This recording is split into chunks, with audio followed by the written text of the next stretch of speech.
Hello everyone, today's video I'm going to show you how to cook best of Thailand Tom Yum Goong. So for the ingredients are shrimp, lemongrass, mushroom, Thai fish sauce, sugar, bird's eye chili, fresh cilantro, of course the lemon zest and lemon juice.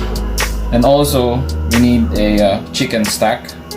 Okay, let's do this.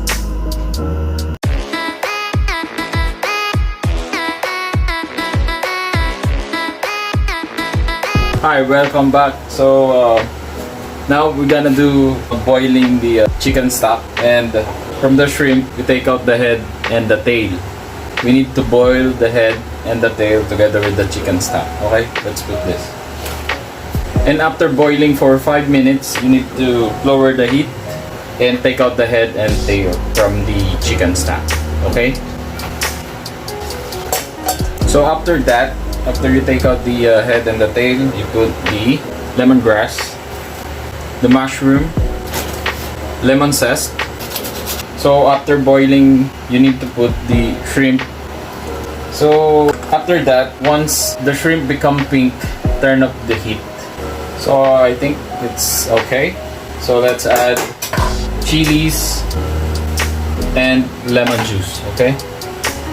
Then after you put the two ingredients, let's turn off the fire, okay? So let's put fish sauce and sugar to balance the taste, okay?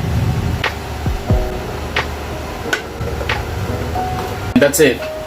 This is how you make best Thailand Tom Yum Goong. So let's do the plating. Then let's put a fresh cilantro on the top. And this is our Tom Yum Goong. So that's it.